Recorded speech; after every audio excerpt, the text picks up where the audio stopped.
Welcome to Data Center Go-to-Market Sales and Marketing Q&A. I'm your host, Joshua Feinberg from DCSMI, the Data Center Sales and Marketing Institute, and we're thrilled to have you joining us for this week's live show, where I tackle a handful of the biggest go-to-market sales and marketing challenges from all over the data center ecosystem, including from data center operators like colocation, hyperscale, edge, modular, and wholesale data center providers, as well as the dozens of different kinds of data center technology and data center facilities related companies in and around the data center ecosystem, plus all of the construction, real estate, and investment related companies in and around data centers, critical facilities, and digital infrastructure, as well as the vibrant outsourced sales and marketing data center ecosystem within the global data center, digital infrastructure, and critical facilities ecosystem. And regardless of where you sit on the go-to-market team, perhaps you work in some facet of sales, such as an account executive, an account manager, a sales development rep, a business development rep, or maybe in some facet of marketing, like event marketing, field marketing, content, social media, demand generation, paid product marketing, or maybe some facet of product management or post-purchase, like account management or client success. Or perhaps your company has both a direct and an indirect playbook, and you're working in some part of channel partnerships, which, depending on your business model, may mean that you're collaborating with like managed service providers, MSPs, or network integrators, or value-added resellers, or master agents, or distributors, or maybe you are the executive sponsor, the orchestra conductor, the leader, whose job it is to go out into the marketplace and recruit the best and the brightest to ensure that you have the right people sitting in the right seats on the bus, rowing their oars of the boat at the right time, playing their musical instruments at the right tempo, at the right volume, following the proper sheet music. Okay, enough with the cheesy analogies, to make sure that your team is world class in everything that you do that's directly and indirectly related to your primary area of specialization within the data center, critical facilities, and digital infrastructure marketplace. If this is the first time that you're joining us for Data Center Go-to-Market Sales and Marketing Q&A, welcome. Let us know in the comments what you do and what your company does in the data center industry. If you've been with us before, if you're a frequent flyer, welcome back. We're thrilled to have you with us as well. If you want to make sure that you get notified and get invited to upcoming educational events just like this, be sure to subscribe to the Data Center Sales and Marketing newsletter that comes to your email inbox on Sundays. You can subscribe for free directly on our website at www.dcsmi.com. So what is on the agenda for this week? First, we're going to talk about an area of the data center ecosystem that is at the intersection of data center facilities and construction and real estate, and in particular, EPC firms, engineering, procurement, and construction firms, and specifically how a data center EPC firm, again, engineering, procurement, and construction, gets to talk to key players for projects. After that, we'll talk about how to better navigate the data center buyer's life cycle, and then we'll turn our attention to how a data center provider keeps up with emerging solutions. That'll put us right at the halfway point, the halftime show. So we'll take a real quick break for a message from our sponsor at that point, and then we'll dive into the second half of this week's show, where we'll look at how much budget should data center solution providers, SPs, allocate to each niche and buyer persona, how AI is impacting data center sales strategy, and as we head down the home stretch to the final topic that we'll look at for this week's Data Center Go-to-Market Sales and Marketing Q&A show, we'll talk about how to get your data center services firm to modernize its processes.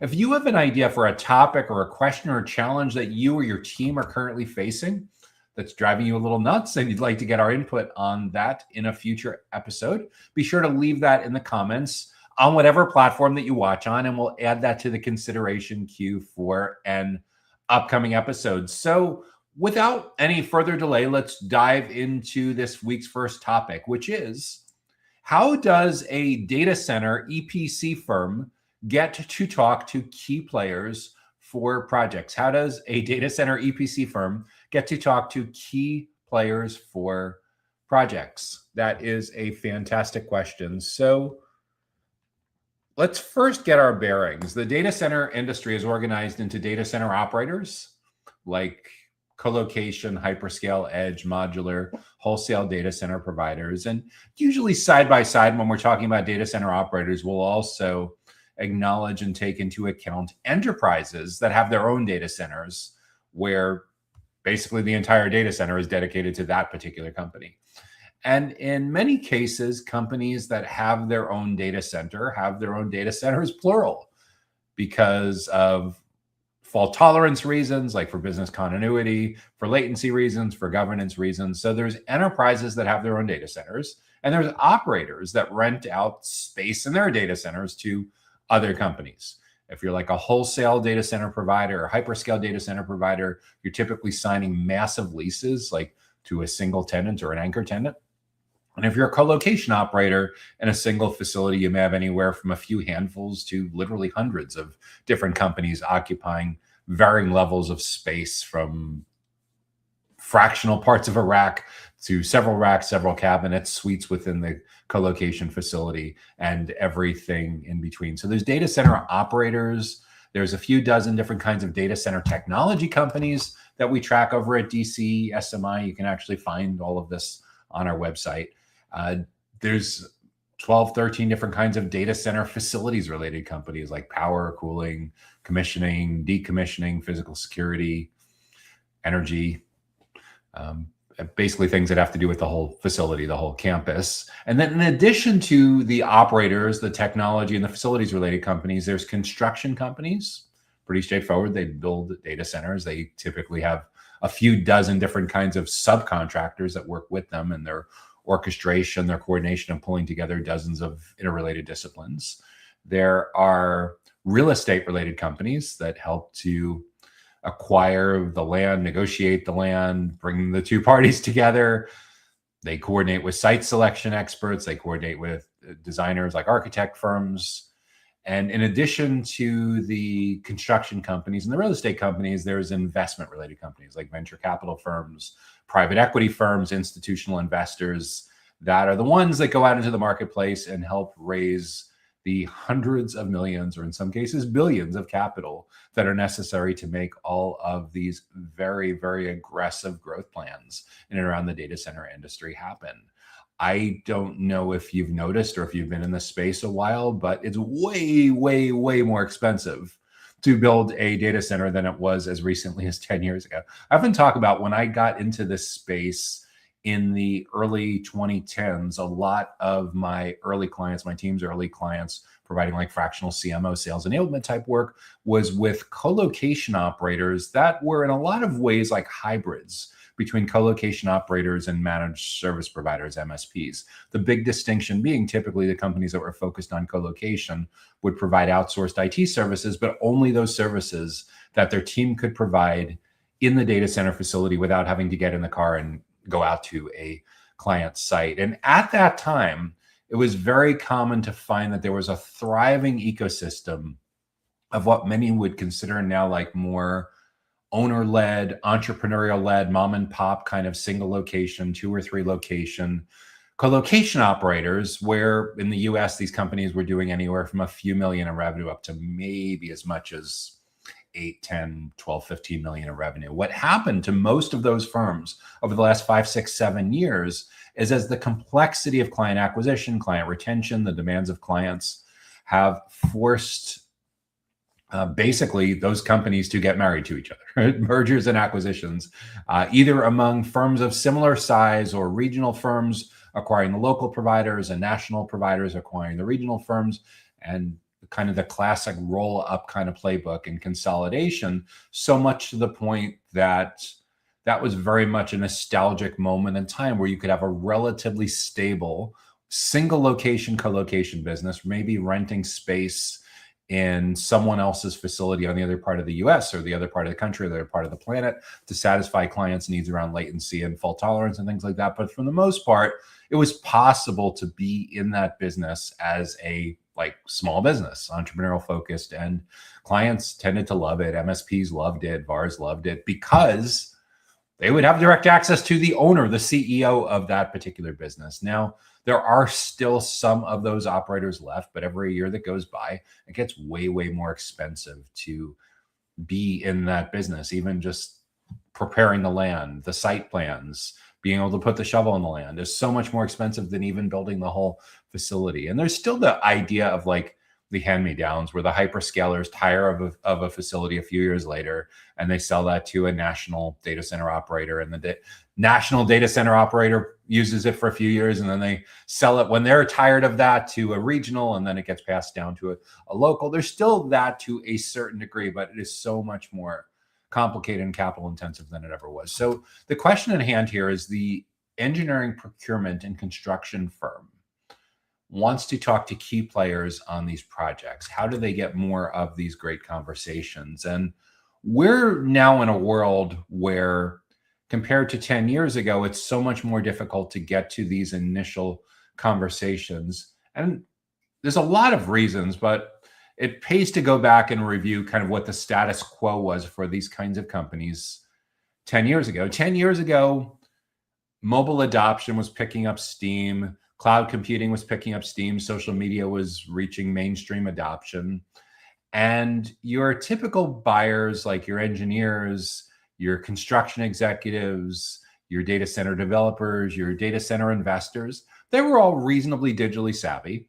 And when it came to thinking about a new major data center development project, it would be quite common that in addition to going to national and global conferences, and in addition to going to local meetups and association meetings and things like that, they would do a fair amount of research on their own. They would ask questions on search engine. They would pose questions to their peers on LinkedIn. They would watch some podcasts, some YouTube videos. They would attend some webinars, and they would get about to the halfway point in their research and decision-making process. And they'd say, okay, I took this as far as I can go on my own. Now I am ready to schedule time to talk to an account executive, a business development team, scheduling a tour, a consultation, a needs assessment, something like that. In the 2010s, the mid-2010s, CEB, the corporate executive board that's now part of Gartner, did some really important research with Salesforce and SiriusDecisions, that's not part of Forrester, and they found that roughly 57% of the journey happened before vendor contact, happened before a prospect was willing to sit down and speak with someone from your sales team. Add in 10 years of digital transformation, millions of baby boomers retiring, a lot more Gen Z and millennials in decision-making roles, and tens of millions of people getting used to working from home at the beginning of the 2020s. And that 57% number has jumped all the way to 83%. And it shows no signs of slowing down. Gartner frequently talks about how 83% of researching, comparing options, evaluating pricing now happens without you in the room. And you know what's accelerating even further to it getting to 85 to 90 to 100%? Generative AI. I mean, the cool part with generative AI, it's causing insane amounts of growth across the global data center industry. The thirst for the GPU-centric NVIDIA boxes and hundreds and thousands of them in the data center and all the power implications. Yes, it's creating massive, massive amounts of growth. But you know what else it's doing? Your buyers, your core buyer personas, your ideal clients, your addressable market. If you thought they were doing a lot of research on their own before they got to you 10 years ago, it was very quaint and colloquial, old-fashioned by comparison. Today, they're almost ready to buy before they're ready to sit down and speak with you. Because in addition to traditional search and LinkedIn and YouTube and the podcasts and the webinars and the third-party review sites, you now have to contend with the intense relationship that so many of us are in with our favorite generative AI app, whether it's ChatGPT or Copilot or Claude or Perplexity or Grok or Gemini. Most people at this stage of the game know a friend or family member that they tongue-in-cheek joke that they're literally in a relationship with the amount of time the amount of minutes, the amount of hours a day they spend in conversations with their chat app that is on their phone. And what that means is that is now, in addition to people watching videos and webinars and podcasts and social media, LinkedIn and conferences, you now have an intense competition from the immediate gratification that your prospects are getting from talking about these engineering, procurement, and construction projects with their favorite generative AI app. And the answers they're getting back a lot of times are pretty darn good. So what do we do to continue to stay relevant in a world where the generative AI in many ways is elbowing out a lot of traditional business development folks? Well, what's ending up happening across the global data center ecosystem is we see companies increasingly hiring sales talent that looks a lot like the people that they are calling on. So for example, if you work for an EPC firm and you're primarily calling on facilities managers and facilities engineers, you know who would make a fantastic addition to a business development team? Someone that has spent most of their career working in facilities management or as a facilities engineer for a data center operator or an end user with his own data centers.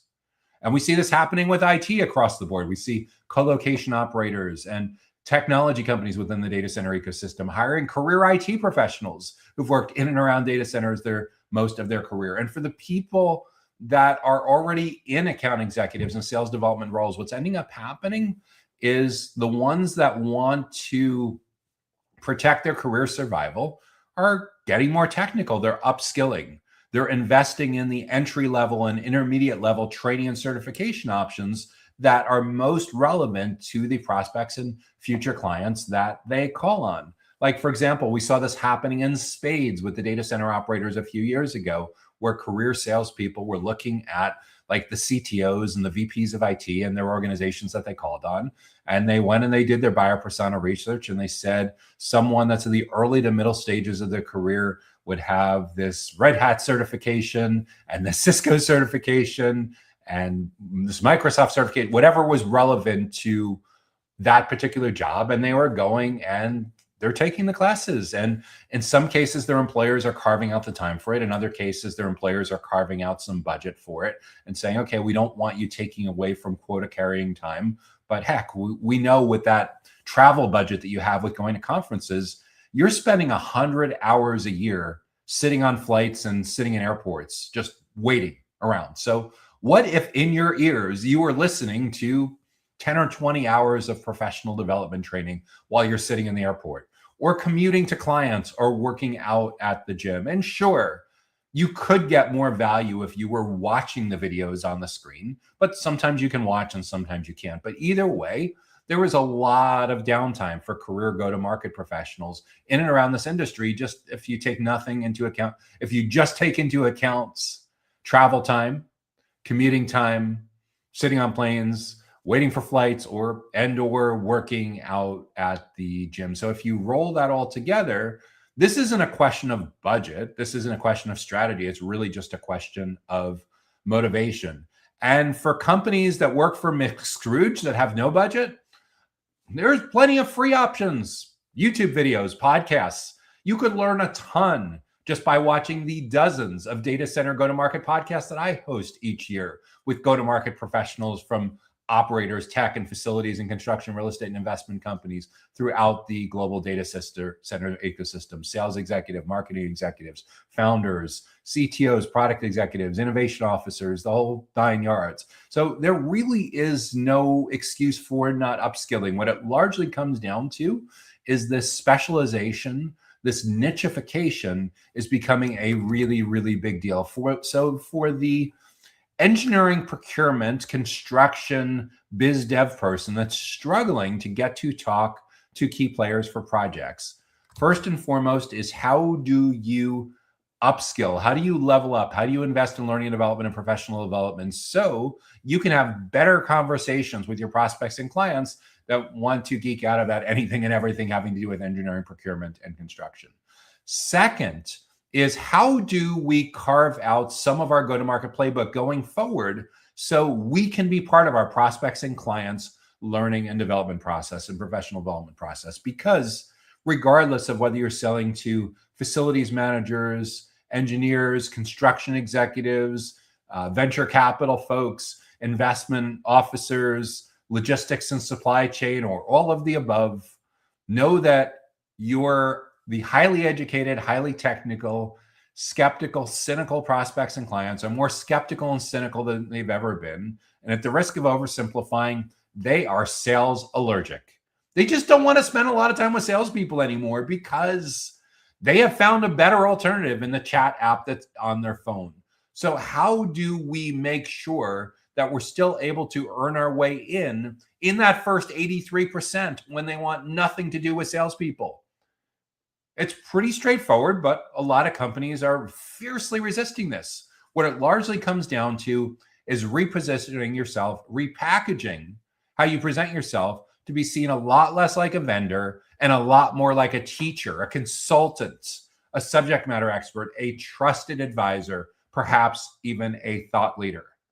And if you've been in something related to data center engineering or data center construction or data center procurement over the years, you probably have a lot of great institutional knowledge. It needs to be organized into 30 to 45-minute talks with some nice decks, slide decks, presentations that you can give. So it seems a lot more like professional development and learning development, but you probably have a lot of really good institutional knowledge. If you're relatively new to this industry, as a lot of people that show up on DCSMI's doorstep are, then for the first year or two that you're in this industry, you're going to largely be the concierge, the tour guide, the moderator who goes and aggregates and figures out for your most important buyer personas what their 5 or 10 biggest goals and challenges are that they're working on individually, as a team, as a company, what they're struggling with the most. Figure these things out in their own words, aggregate this into buyer persona research, customer insights, and you take those 10 or 12 goals and once a month for the next 10 or 12 months, host an educational learning program, an educational learning event for your most important contacts, your most important prioritized buyer personas at your target accounts. If you have the luxury of your EPC firm working in a regional area where most of your prospects and clients can hop in the car and drive to your office where you have a nice conference room or classroom and they can get there in a half hour, 45 minutes, then these probably should be breakfast seminars or lunch and learns or the equivalent after hours or something like that. If you don't have the luxury of your prospects and clients being in close concentric circles where they can get there relatively quickly, then we're talking about doing a webinar program.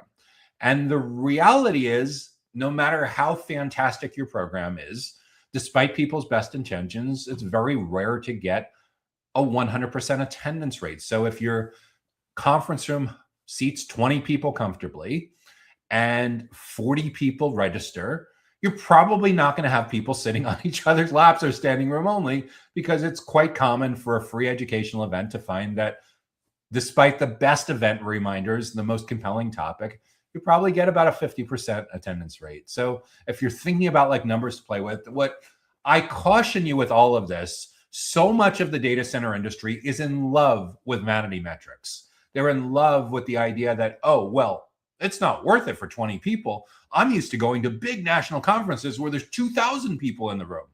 Okay, let's talk about the 2,000 people in the room. A lot of people in the industry, in digital infrastructure, data centers, and critical facilities need to be spending a little bit more time doing due diligence on each conference's demographics compared to your most important demographics. So regardless of whether you're talking about attending a conference or increasing the investment by speaking at a conference and bringing some coworkers along with you because you're speaking at the conference, or going really next level, exhibiting or sponsoring a conference, it's the same basic idea. Get the media kit, get the prospectus, put that on the left-hand side of your screen so you understand the demographics of who was there last year, who they think is going to be there this year. Bear in mind, most media conference companies don't get this third-party audited. It's just a good faith representation. So put that on the left-hand side of your screen.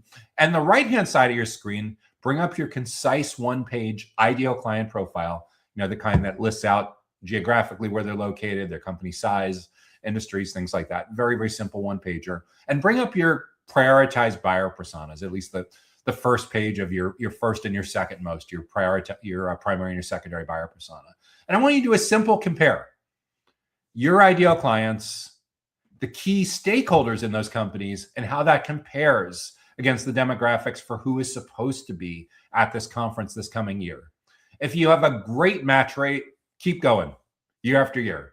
Ideally, I'd like to see you keep going and earn a place on the stage to be in the top 3% of the people attending that conference who actually get to educate and build trust from the stage, because those are generally the people that are getting the most value from being at that conference. In addition to the 75 people that are speaking out of the 2,500 that are attending, the top 3% that are chosen, hopefully chosen on their merits as opposed to pay to play, which is a whole separate scourge and plague of the industry that at some point is going to come home to roost. But let's just put a pin in that for now. In addition to that top 3%, the typical attendee will bring like 2 or 3 coworkers along with them. So now that's roughly 10% of the conference, the speakers and their coworkers. Another 10 or 20% of the conference are people that are there because their company has a booth. They're there to work the booth, exhibitor, sponsorship type of roles. So that's 500 people of the 200 of the 2,500 at the conference. The other 2,000 people that are there, they're the captive audience. They're the reason the conference actually exists. There's no business model for the conference organizer if the other 80% of the people that are there aren't there as the captive audience. You're essentially the product.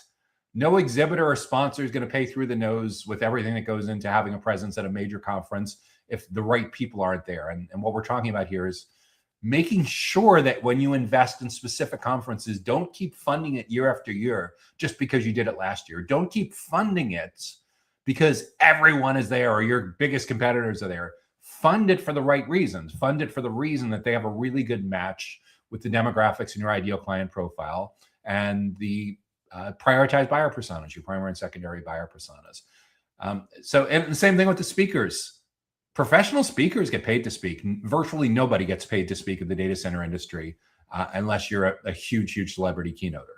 So there's a imputed opportunity cost in schlepping your CEO or whoever is the keynote speaker at that. And usually they're very, very willing to do it. But again, would they be willing to do it if they were expecting 2,000 people to be in the audience and there were 3 or 20 sitting in a major conference? And again, where people get messed up is, sure, if you're at a major exhibition center or a hotel conference facility or something like that, and the room is set for 2,000 people, and there's 20 people sitting there, it's going to look really, really ridiculous. If you're hosting a lunch and learn event, if you're hosting a breakfast seminar that is exactly for the right stakeholders, the proper stakeholders, your primary and secondary buyer persona, at your target accounts, to educate and build trust, and you have their undivided attention. This is, again, one of these things that really messes people up, because unless you're one of the chosen 3%, and you've nailed the demographic match perfectly where you're educating and building trust, and you have 100% of the attention, because that's another potential problem with conferences is they have the right demographics, but there's 5 tracks. So of the people you want to reach, you now have 4 other speakers that are competing for attention, not to mention that there's a whole bunch of people that never go to sessions that just love hanging out in the hallways. And then same math, but even more intense if you have a booth. There's 100 booths there. You know that people are only going to spend an aggregate of 240 minutes, 4 hours on the expo floor, because that's when the free food and the free booze is. So of those 240 minutes, even if it was 100% distributed among the exhibitors, which it's never going to be, maybe it's a 50-50 split. Okay, so there's realistically 120 minutes being divided up among 100 booths. So 100 booths, 120 minutes of their attention. That sounds like you're getting about 90 seconds. How much education and trust building are you doing in that 90 seconds, assuming the attention was evenly distributed? So this is the challenge with all of this, which is why if you're really trying to get to talk, if you're really trying to educate and build trust with the key players for EPC projects, I would strongly encourage you to get really tight on your ideal client profile, where these clients are located, what industries they tend to be within, how big or small are their companies, build out that target account list of your dream 50, your dream 250, your dream 500 companies that you'd love to have as a clients. And then within those companies, who are the most important stakeholders by job function that you want to build a relationship with. This is your basic buyer persona research. And whether these are Zoom interviews, face-to-face interviews, surveys, studying what they say on LinkedIn, all of the above, looking at your CRM notes, talking to some internal stakeholders. Most of that research needs to be original research coming directly out of the mouths of these prioritized stakeholders. Why? Because secondhand is somewhat useful, but maybe 20% useful. In other words, if you're collecting input for these buyer personas and you're strictly doing internal interviews, talking to your own salespeople, talking to your own account managers, talking to your product managers, talking to your executives, that's good.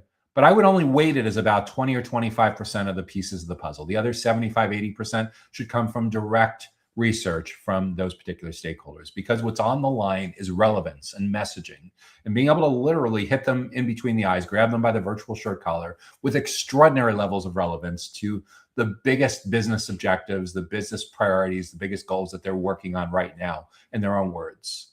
The top 5 or 6 of those, these are things that frequently show up in like job descriptions, objectives and key results, LinkedIn paragraphs of what they do at a particular company, or all of the above. So that we want the top 5 or 6 of those in their own words. We also need to know what is driving them crazy. What's screwing with their work-life balance, maybe causing mental health reasons, causing them to fear losing their job or getting demoted, a whole bunch of negative. We need to know those as well. So once we know those 10 or 12 topics, again, tackle one of those a month, every month for the next 10 or 12 months, either as an in-person event or through a virtual event, and always, always, always record these. You're inevitably going to have people that attend that come up to you afterwards and say, oh, my engineering manager really needed to be here, but he's on vacation. Or my boss really should have been here, but she wanted me to come first to make sure it was worth our while before we sent more of the team the next time around. So there's always people that want the recording, want the slides. And there's a massive repurposing opportunity for this as well. When you chop up the 45-minute recording into shorter videos and vertical clips and blog posts and ebooks and social posts and a host of other assets that are designed to help immediately start promoting the next event in the series and to get more mileage out of the subject matter expertise. Now, an objection that comes up from time to time as well is people are like, well, okay, so I'm not the expert, but there's other people in our company that are the experts, but I can't get their cooperation. Can't get their cooperation. Do they not care about your success? Do they not care about your company's success?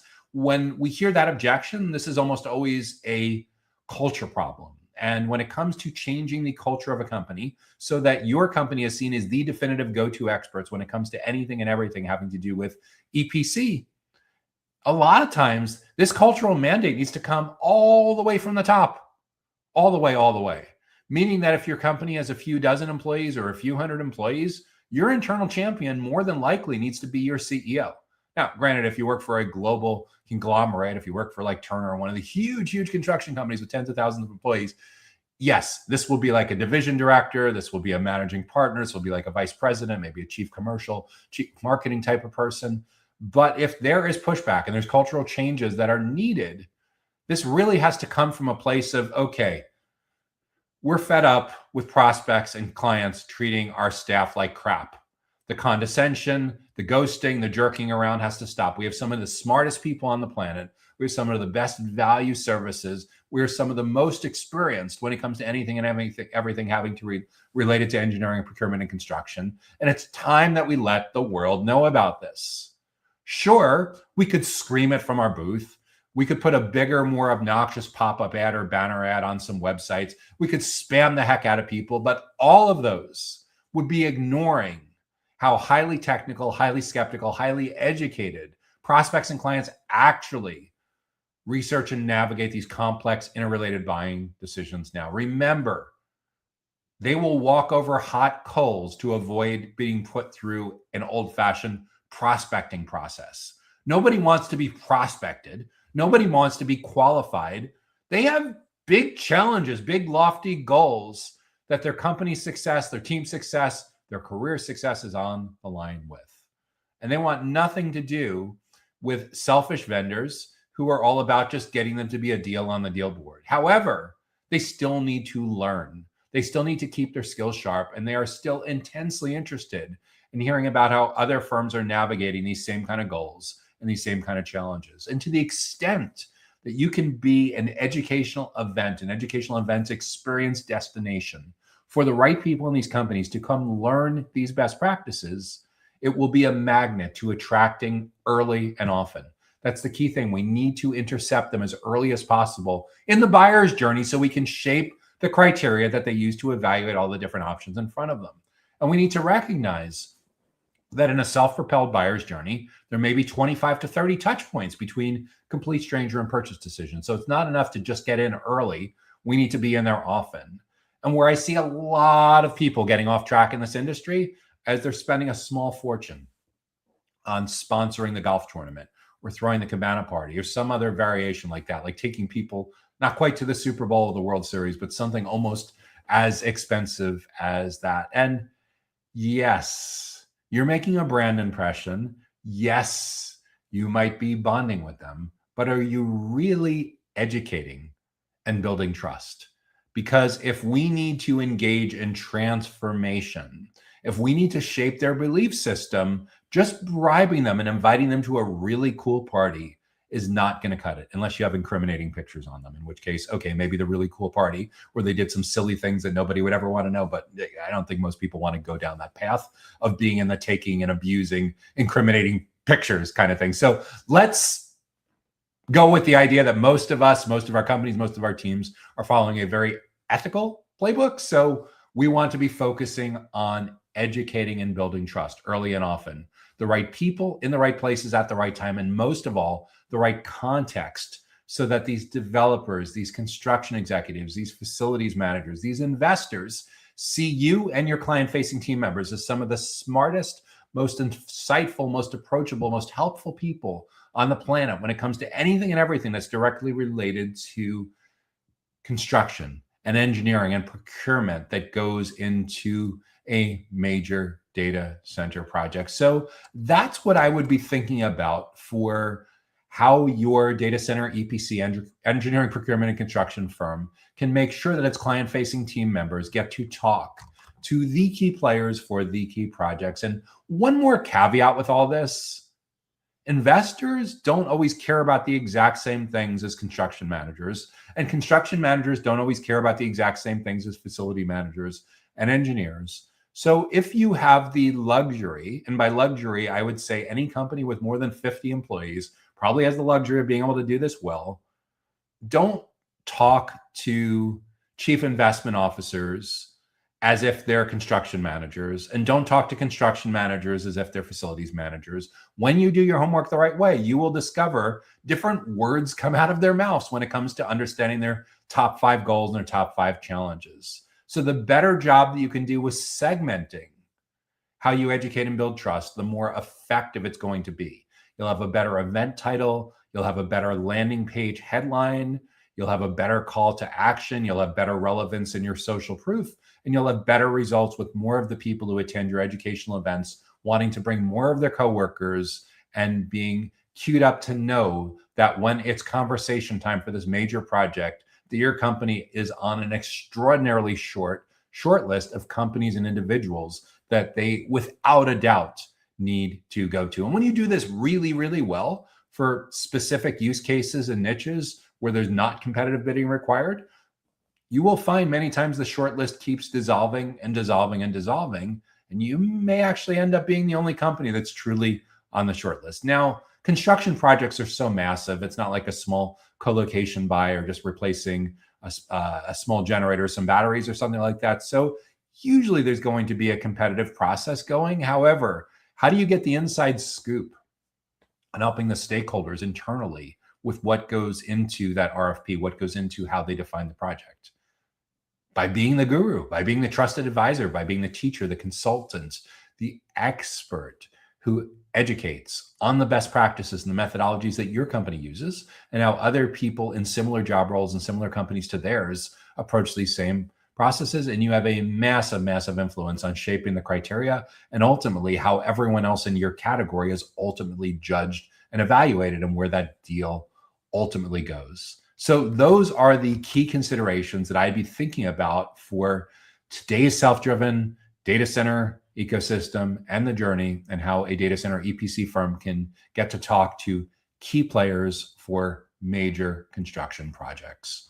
Okay, what is up next? Oh, by the way, if you're getting good value so far from this week's data center go-to-market sales and marketing Q&A show. Make sure that you help spread the word by hitting the like button.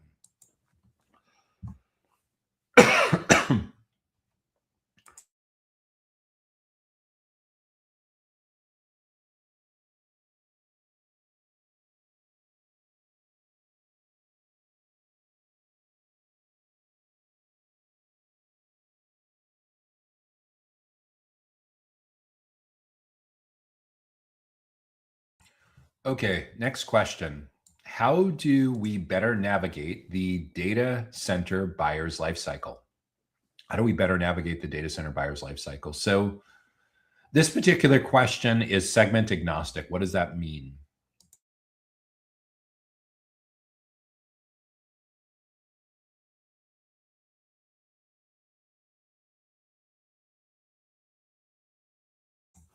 Segment agnostic basically means that these insights are fairly universally applicable to any part of the data center ecosystem that is a long considered buyer's journey. Now, some journeys are longer than others. Construction, if you're being brought in at the tail end, may appear that it's a couple of months, but usually major construction projects are planned with a multi-year time horizon.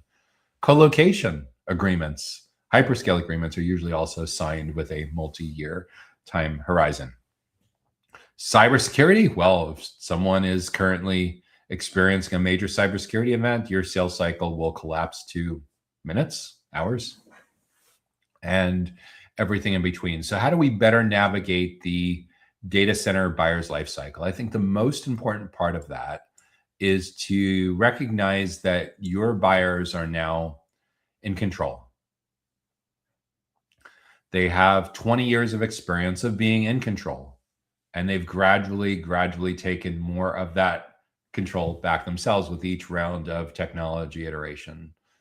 At the extreme example, when we look at the big hyperscale public cloud companies, buyers are so much in control that a lot of people that provision AWS, Amazon Web Services, or Google Cloud, or Microsoft Azure are going to a self-service marketplace and buying without a human sales team involved. And a lot of mid-market and enterprise, there still are very much traditional sales teams that are involved, but there's significant parts of the data center ecosystem where infrastructure and products and services are now self-sign-up and self-onboarding. And you can say, well, our category is too complex. That would never happen. That may be, but there are significant pockets within the 57 business models in the data center ecosystem that have moved to at least partially self-service. There was a major data center operator that divested out of bare metal, type of co-location hosting kind of offering. And as a result, hundreds of people, I don't want to give away the exact company, but a data center operator that was large enough to have hundreds of people were facing job extinction as that company was no longer in that business because either they divested out of the business or they determined the unit economics of human salespeople running that kind of offering just weren't worth it anymore. And you're going to keep seeing this across the board, whereas certain parts of the industry become commoditized and it becomes possible for companies to offer self-service e-commerce like kind of signups. Remember, again, 20 years of experience with your buyers, regardless of what they do in the data center ecosystem, of being incredibly comfortable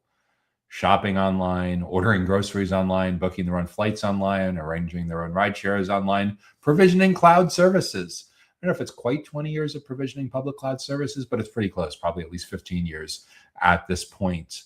So there is a lot of momentum going in favor of highly technical, highly educated buyers continuing to squeeze marginal account executives and sales reps out of relevance. How do you make sure that you stay relevant, not just at the tail end of the journey when they're open to speaking with salespeople, but throughout the full journey?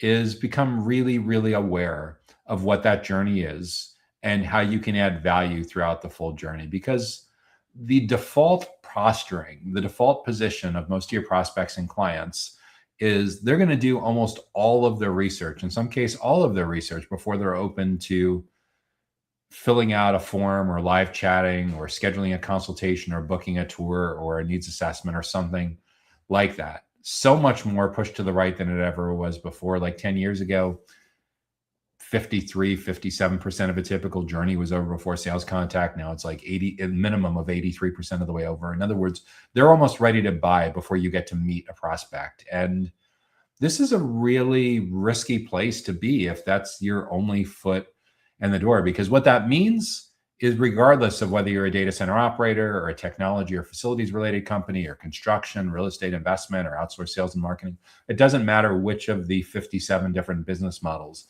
that you operate within the data center ecosystem. But what does matter is, if you're not in early and often, someone else is educating and building trust with your prospects and clients.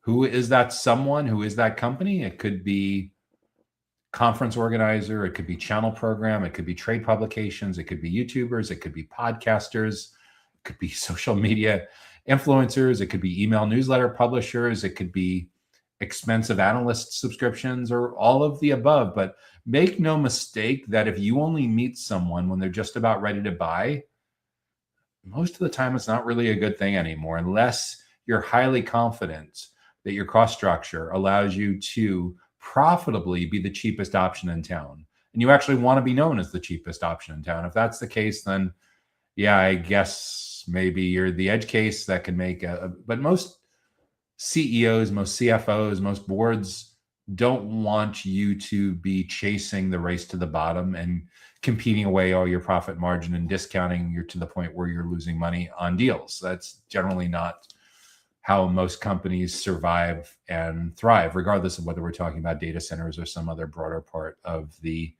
ecosystem. So given that we want to be able to attract the right people, educate and build trust, be able to command premium pricing, be able to be heavily involved throughout the full journey, it's super important that we have a lot of clarity about who they are and what that journey looks like. So at the absolute minimum, better navigating the data center buyer's lifecycle starts with having really clear, a lot of clarity and a lot of consensus across all the key stakeholders in your company on your ideal client profile. Simple one-page definition of geographically where your ideal clients are located. Can you sell globally? Do you just sell in one region of the world? Do you sell in one country in the world? Do you just sell in one region within a particular country or a metropolitan area or something like that? Get really, really clear about the geographic part of your ideal client profile. Second, one area that I don't think a lot of people pay enough attention to is the company size of your best fit clients. Why is that especially relevant? Because regardless of what your company does in the data center ecosystem, there usually is a minimum entry-level program that you offer that requires that a client be big enough to be able to realistically afford it, both initially and to sustain that product, service, that offering long enough to see success. So in the case of like a co-location operator, if they know their minimum contract size that they can write, for example, is $800 a month, or your local currency equivalent, or roughly $10,000 a year, and it's got to be a 3-year contract, they need to make sure the company is big enough to be able to commit to a $30,000 US or your local currency equivalent contract. Same basic logic. If you're a technology provider or a facilities related provider, obviously construction, real estate, investment have a lot more zeros at the end than just a $30,000 3-year contract or something like that. Way, way more zeros. But again, like understanding how big a client needs to be big enough to be profitable for your company to service. And then at the other extreme, if your company is a huge global conglomerate, there very likely is no ceiling as to how big a client can be before it overwhelms your company's current capacity, skills, and expertise.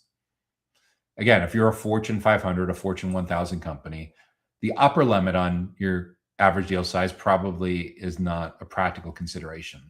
But if you're part of a small to mid-sized company, let's say your company has a couple dozen or a few hundred employees, you likely are fantastic at being able to sell to companies that are roughly your size and considerably larger than yours. But it's very possible that a Fortune 50 or Fortune 500 company may have financial requirements, regulatory, legal, compliance requirements, integration requirements, location requirements that are just off the reservation, nearly impossible for your company to meet at its current size. So I call this the Goldilocks bracket. In Goldilocks, the porridge was not too hot, not too cold, but just right. So what company is not too big, but not too small? That's your bracket. So for a lot of small to mid-sized companies in the data center ecosystem, maybe they need to be at least 50 employees, at least 5 or 10 million in revenue or your local currency equivalent to afford your minimum entry program.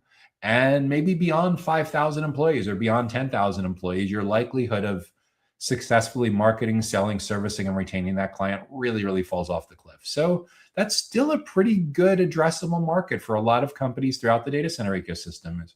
We can sell to companies that are located in the Americas or EMEA or in a specific country or group of countries in that particular region. And in those companies, they need to be anywhere from, say, 50 employees up to 5,000 employees. That's still, depending on your business model, should give you a couple dozen, a couple hundred, maybe a few thousand potential clients, depending on the nature of your business model and how expansive your geographic territory is. And the third part of the ideal client profile that you need a lot of crispness, a lot of clarity and consensus around is what industries are a particularly good fit and what industries are a terrible fit.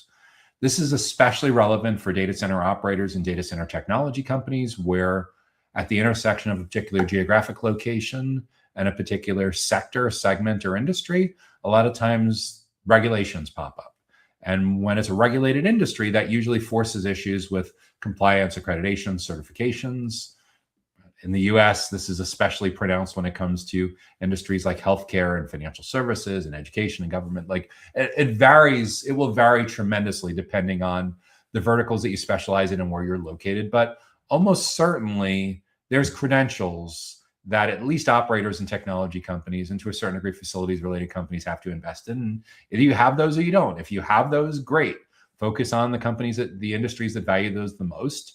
And if you don't have those, make sure you don't waste a lot of time marketing and selling or trying to sell to industries that are really, really not going to allow you to get over the finish line with even an initial sale, let alone retaining them long-term. So in terms of navigating the buyer's life cycle, extreme clarity on that ideal client profile, lots of consensus, simple one-page definition.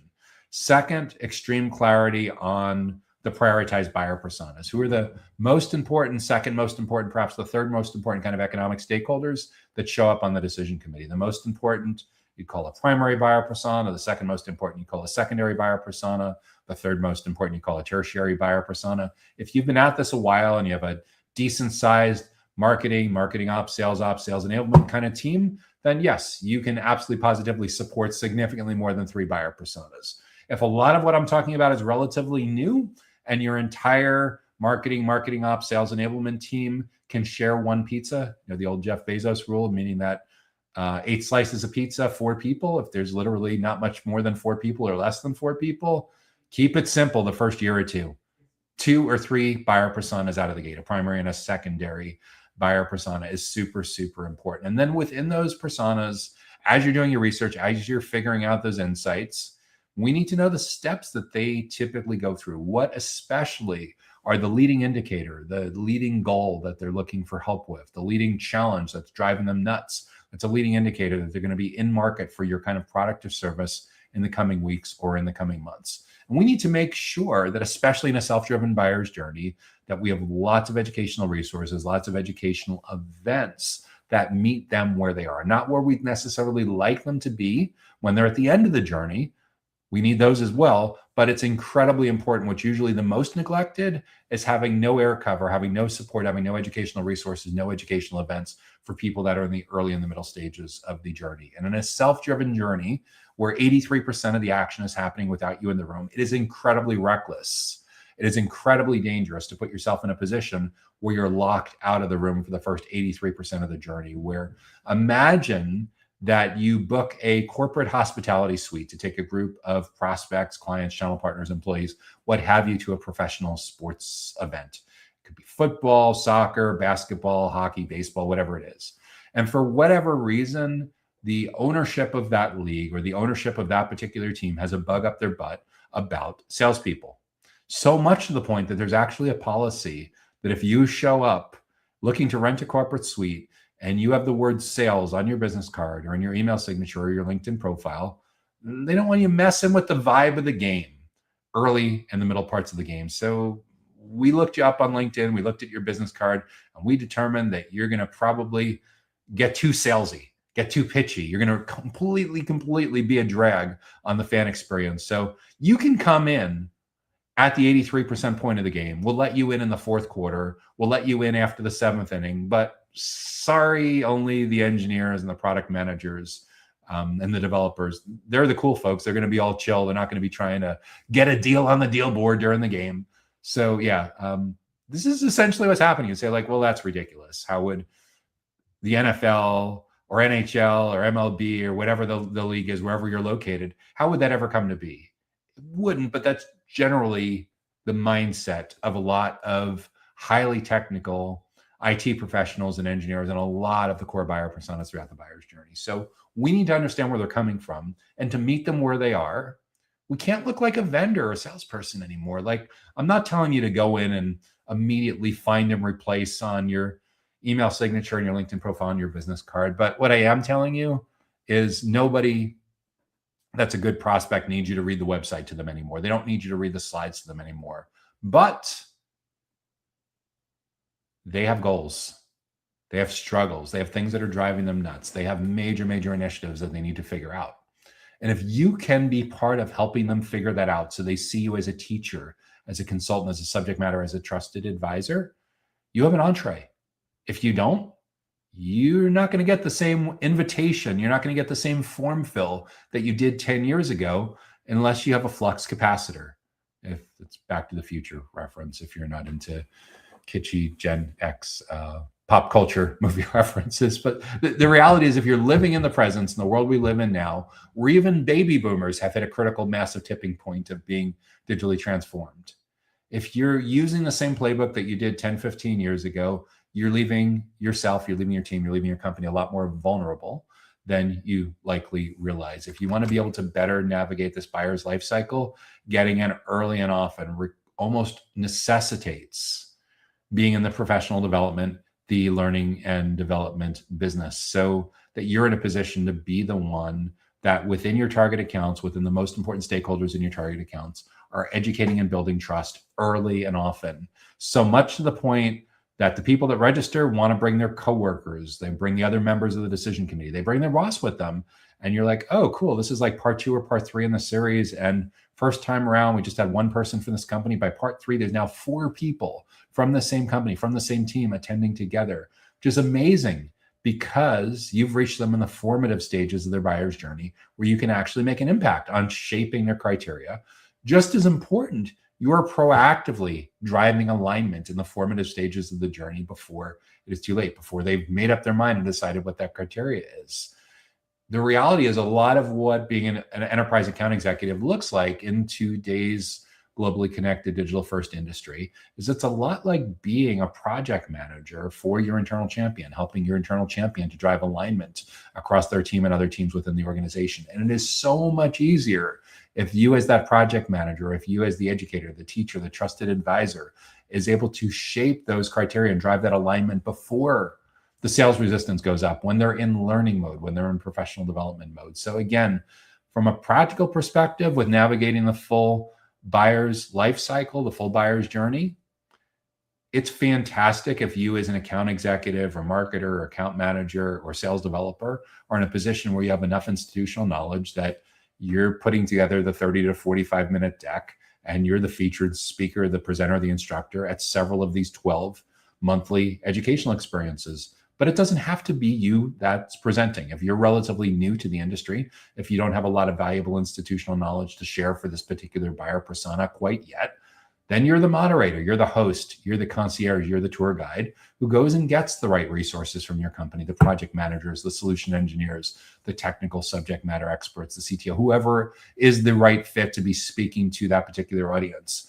And if you have executive buy-in and you've exhausted your available internal speakers, then you go to your contractors and your vendors and you ask if they can send someone in to be as a guest speaker, or you go to your channel partners, or you see if there's 2, 3, 4 clients that you can interview panel style. That's a very popular format digitally. That's a very popular format at in-person conferences, and there's no reason why your breakfast seminar or lunch and learn can't revolve around you moderating a panel conversation with 2, 3, 4 representative prospects or clients that align pretty well with that particular core buyer persona. But the key thing with all of this to better navigate the buyer's life cycle, the buyer's journey life cycle, is getting in early and often is incredibly important, because we want to educate and build trust with the right people, the right places, the right time, and most of all in the right context to get you out of the vendor box and keep you out of the vendor box. And in that self-driven journey, the best path in now is for you to be an integral part of your most important buyer persona's learning and development and professional development process. And the cool part is, relative to some of the obscenely expensive national and global conferences that you're likely attending, exhibiting, sponsoring, if you already have a classroom or a conference room that can comfortably seat a few dozen people, even as few as 10 or 15 people, 20 people, you already have the space that you need. And it's probably free for you to be able to reserve that for an hour or two, a couple times a month. You likely already have an email marketing program with an email newsletter and how you send out emails, and a CRM where you'd send out these email invitations. You likely already have some subject matter experts internally. So when it comes to putting together a program like this, sure, the first couple times through you do it, there's going to be some learning curve and you'll get faster, more effective and efficient at doing this. But in terms of like wrangling financial budget, next to nothing, peanuts compared to the cost of big national and global conferences. You have 20 people coming over and you want to put out some breakfast. What are we talking about? A few $100s of your local currency equivalent to bring in some bagels, some pastries, some fruit salad, yogurt, some coffee and juices, like a few $100, expense account stuff.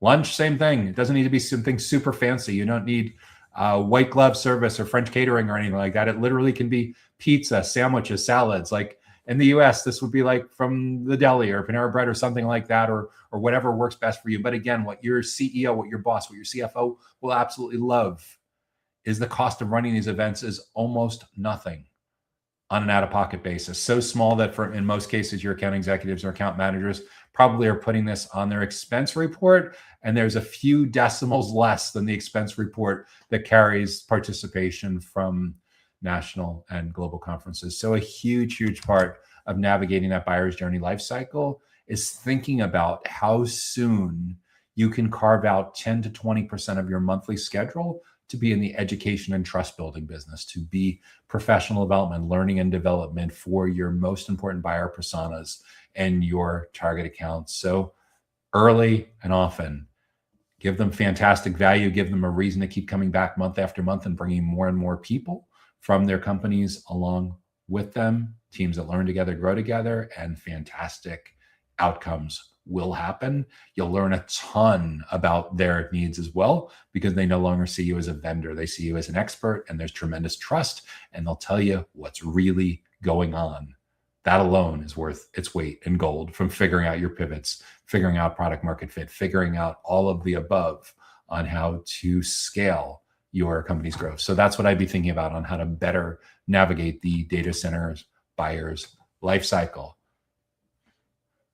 Okay, before we dive into our next question, if you have an idea for a topic or a question or challenge that you think we should address in an upcoming episode, be sure to leave that in the comments, and we will add that to the consideration queue of topics to potentially address in an upcoming episode. So what is up next? So our next topic for today.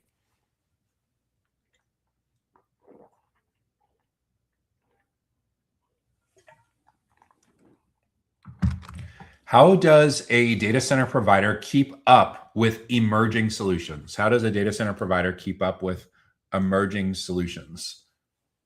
That is a terrific question. So a data center provider is a pretty broad category. A data center provider could be a data center operator, which oftentimes is like a hybrid of someone that rents out space and power and cooling and connectivity, and a lot of times also provides some outsourced IT services. A data center provider could also be a technology provider that provides products or services within any of the 22 different kinds of sectors within data center technology. A data center provider could also be a facilities related company that provides professional services, products or services within the data center facilities related ecosystem. So there's a lot of different business models that could potentially be a provider. But what everyone is faced with is pace of change, keeping up, keeping your skills sharp. And what's interesting is a lot of people rationalize making enormous investments in attending national and global conferences and all the travel that goes along with it because they need to keep up with emerging solutions. And that certainly is one way to keep up with emerging solutions. And if you pick the conferences correctly and you make good use of attending and taking good notes and action items, that definitely can be one way of keeping up with emerging solutions. But there's a lot of different ways to keep up with emerging solutions. For example, going back 10, 15 years at this point, a lot of people in the data center industry routinely watch webinars and attend digital events, virtual events to keep up with emerging solutions. Now, just like a lot of conferences have turned into veiled infomercials and too much pitching and not enough substance, you want to be careful with where you invest your time with attending webinars and virtual events, because some people apparently didn't get the memo and don't care about what they do to their brand reputation and basically pretext people to think that they're coming to learn. And in reality, there's very little learning and mostly a nonstop infomercial, nonstop sales pitch going on. And you can do that once, but you're for sure not going to be able to get away with that a second time with the same group of people. And worse yet, when you pull this virtually, it's not like they have to physically get up and walk out of the breakout session room and they fear that they're going to be seen as rude. Like, they'll just disconnect from you. And they'll never bring their coworkers, and they'll never come back to another event because you lied to them. You told them that they were going to be learning, and all you really wanted to do was to get a captive audience to hard sell them on why they should buy your product or service. So, as I'm sure you can tell by now, when you invite people to a webinar or a breakfast seminar or a lunch and learn, 95% of the time should be educating and building trust. The topic, the bullet points, the outline of what you covered, providing so much outrageous level of value that you're highly confident that if you presented that session at a national conference, it's top rated.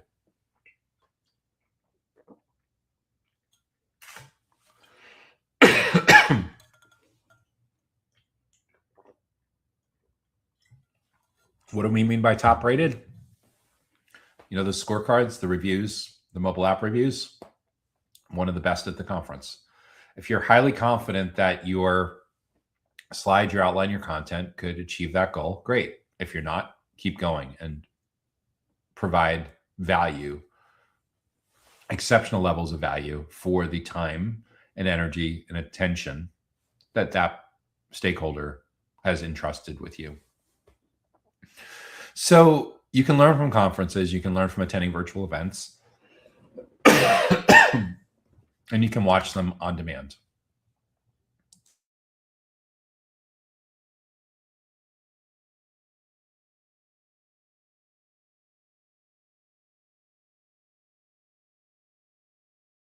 So in addition to watching the full replay on demand, some people listen to the full replay on demand. Some people use the recording of that as an alignment tool to share among their coworkers. So that's for sure a way to keep up. For people that are really stretched for time and budget and they're struggling to keep up, at the risk of being a tad self-promotional, attending live events like this. If you're looking to level up on go-to-market in and around the data center ecosystem, there's time, but there's no financial cost.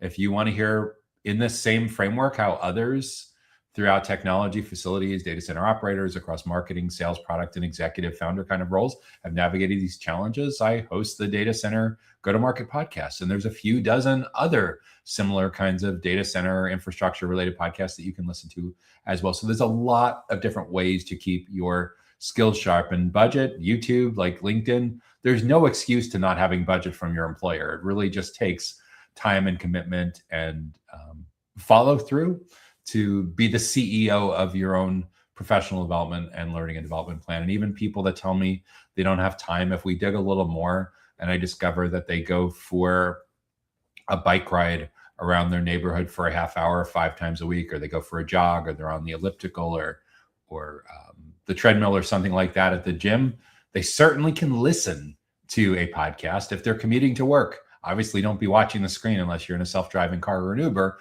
but Yeah, you certainly actually the absolute minimum can be listening to the audio. Remember, like just because it's video doesn't mean you actually have to watch the video. You can actually be listening to the audio. Sustainability folks will give me crap for actually even suggesting that. I actually had somebody on the podcast who said, you don't realize like uh, listening to a podcast how much environmental waste it absolutely does. But if if that publisher doesn't have an alternative, um, then yeah, that's probably the only way that you're going to get that content. We being forward thinking, yes, we publish on YouTube and we publish on Spotify and Apple Podcasts and Amazon Music. So if you aren't actually watching and you want to just listen and you want to be more sustainable, yeah, go listen to the audio version. I think LinkedIn Learning has an option with that as well in the app where you can turn off video. And I don't know if they were thinking first and foremost to sustainability, but for sure it uses much less data. So if you're on a data plan where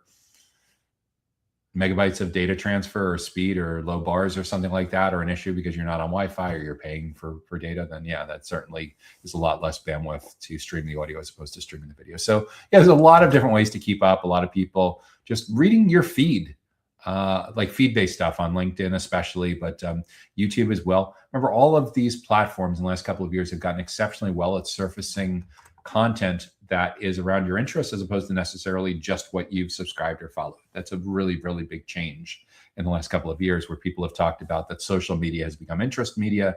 It's just that the AI, the machine learning has gotten exceptionally good at figuring out what content you have higher dwell time on that you spend more time reading or more time watching. And they're like, oh, you seem to like watching shorts or vertical videos from this particular person that's part of your network or this brand with your network. So we'll show you more of those. And again, all the platforms now pretty much work on it. You could, I think a lot of people would make the argument that it started on TikTok, but it's for sure has spread to like YouTube Shorts, LinkedIn vertical videos, Facebook, Insta, all pretty much use the same basic idea of getting really good at inferring what you're interested in based on what you spend more time reading, looking at, watching, listening to. So if you want to keep up with emerging solutions, sure, attending conferences, the right conferences that perfectly align with your learning plans can definitely help. Attending virtual conferences, attending webinars, virtual summits, and everything like that for sure can help. Live and watching those on demand and watching pieces of those and podcasts from those can certainly help. And at the risk of being really, really old school, back in the day, early on in my career, I wrote a book for Microsoft Press, and I'd like to hope that there are still a significant amount of people that like to learn and keep up with emerging solutions by reading books, whether they're paperback, hardcover, Kindle, audiobooks, or all of the above. There's still a lot that you can learn there. Obviously, when it comes to emerging solutions, shelf life and copyright years certainly make a difference. But as long as the information there is pretty timely and can help, that's certainly another way to keep up with emerging solutions. But at the end of the day, what I increasingly see is more and more parts of the data center ecosystem hiring biz dev and salespeople and account managers who are a lot like the prospects and clients that they work with. And if you come from that background, you're in great shape. If you're trying to retrofit your career to be relevant, what a lot of it comes down to is understanding your target personas that you market to, that you sell to, that you do account management with, or whoever's relevant to who you're spending a lot of time with, and looking and seeing at like what training and certifications do they have, and looking at what the consensus is, what the most popular ones are, and what would likely serve you pretty well is investing the time and budget if you need it from your employer. In some cases you're getting reimbursement, some cases you're not. Most employers generally reimburse on these kinds of things, but investing in training and certifications and credentialing so that your LinkedIn profile carries the same kind of initials after your last name and has some of the badges that your typical prospects have. And you don't necessarily need the most advanced training and certifications, but what would make you feel like the peer of someone you're calling on at like an entry to intermediate level in your career. So again, that's another way to keep up with emerging solutions. It's credentialing, and that helps with the education and trust building. And a lot of times you don't get the inside scoop on what's really going on in an account until they feel like you understand, until they feel like they can trust you. So all of these are related, and all of these are key things to be thinking about when a data center provider is trying to keep up with emerging solutions. If you're getting good value so far from this week's Data Center Go-to-Market Sales and Marketing Q&A show, be sure to hit the like button to help spread the word. We're going to take a real quick break for a message from our sponsor. We're going to come back and tackle 3 more of the biggest go-to-market sales and marketing challenges throughout the global data center industry. Data Center Go-to-Market Sales and Marketing Q&A is sponsored by DCSMI, elevating the role of sales, marketing, and go-to-market GTM professionals in the growth of the data center industry. To stay informed about upcoming episodes, subscribe to the Data Center Sales and Marketing newsletter on the DCSMI website at www.dcsmi.com. Again, that's www.dcsmi.com. Now, back to Data Center Go-to-Market Sales and Marketing Q&A. Hey there, Joshua Feinberg from DCSMI, the Data Center Sales and Marketing Institute, and host of the Data Center Go-to-Market Sales and Marketing Q&A show, where each week we tackle a handful of the biggest sales and marketing related challenges throughout data centers, digital infrastructure, and critical facilities.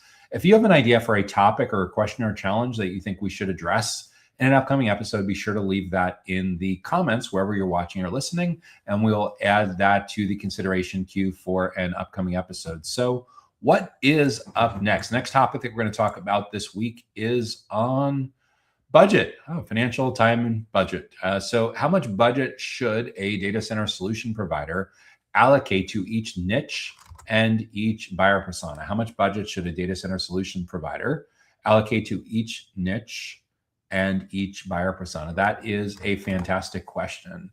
And most of the time, this is a question that's going to be answered by your leadership team at some level. And the level of leadership will vary quite a bit depending on the size of your company. In a small to mid-sized company, like a few dozen employees, 100 or 200 employees, more than likely these budget conversations on how much to allocate to each niche and buyer persona will usually be like the CEO and the CFO and the chief revenue officer, chief commercial officer, sitting down and looking at an annual budget and thinking about where they have the strongest sense of product market fit and go-to-market fit and channel partner market fit if you have an indirect playbook, and decide strategically in the next couple of quarters, the next 6 to 12 months, where they want to make the biggest bets. And it's usually a combination of looking in the rearview mirror and seeing which clients have been the most profitable, both bottom line and top line, which have been the happiest clients in terms of like net promoter score, and which existing segments do you think align best with where your roadmap is today and where your roadmap is going in the next 3 to 12 months or so. And I'd love to tell you that there's a lot of art and a lot of science, but a lot of times it really is exactly what I just described. It's a couple of executives sitting around and looking at the budget and saying that, gee, we currently have 4 different pages, who we help pages on our website that represent our 4 segments. We know that number 2 and number 4 are the cash cows, so to speak. They're the most lucrative, the most profitable segments for our clients. They tend to be the happiest clients. They're the most strategically aligned with where we're going.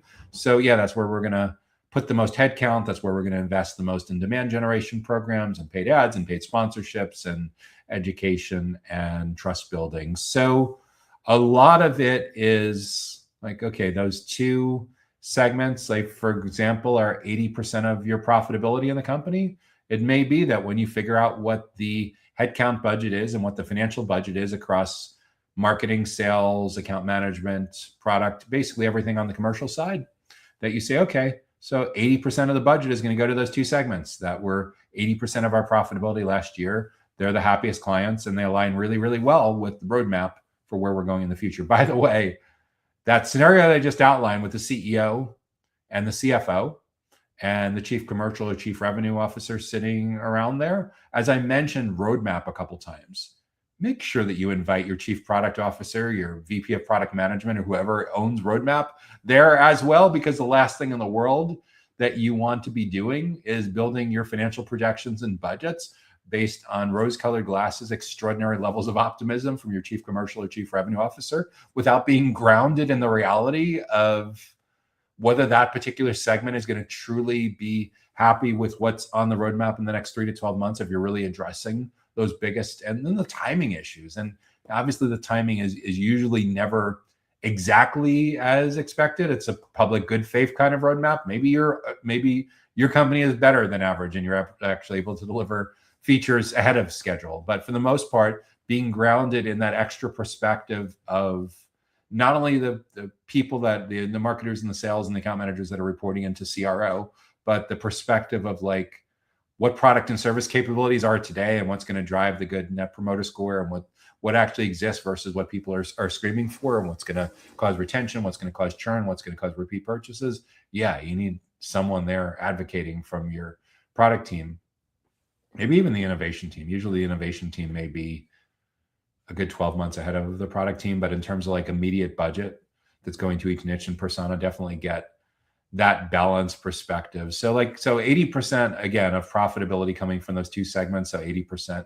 is getting allocated to those niches and those personas. Now, how do you decide which of those? I guess you drill within and say, okay, among that 80%, are they both equal? Are they both equally as profitable? They both have equal revenue, equal net margin, equal profit margins. If they do, then split it in half. If they're not, then that's certainly one framework. But again, it's usually a measure of looking at the rear view mirror and the forward mirror of what's worked really well for our company's financial health in the past, what's resulted in the best clients and the best channel partners that are getting the most value, and relative to their demands, their requests, what's on the roadmap right now and what we think we're going to be able to reasonably deliver in the next 3 to 12 months. Where should we make the big bets?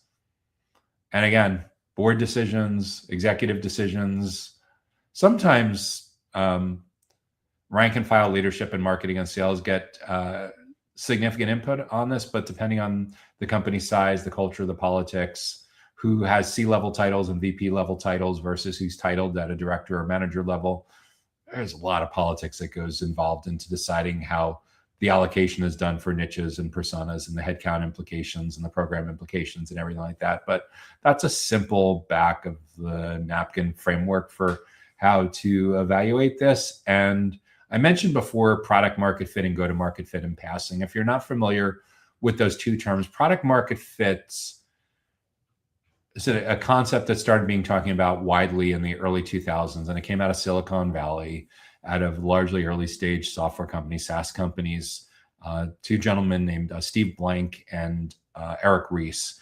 Eric Ries wrote the bestseller, The Lean Startup, and Steve Blank was his professor at Stanford Business School. They developed this whole idea of cycles that make companies be able to iterate faster. And they frequently talk about, Mark Andreessen too should probably get some credit on that as well, with pioneering these concepts in the late 1990s and early 2000s. But it's the idea of having a lot of clarity around the products and services that your ideal clients purchase from you, the quantities, the frequencies that they purchase from you, the price points, the profitability, basically all the unit economics that helps you know that you can run a repeatable process where you can continue to scale your company's growth by adding employees, adding budget, adding capital, and you'll continue to have a predictable outcome. So product market fit usually happens with pretty early stage companies when they're just at the stage where they've outgrown founder-led sales. What does that mean?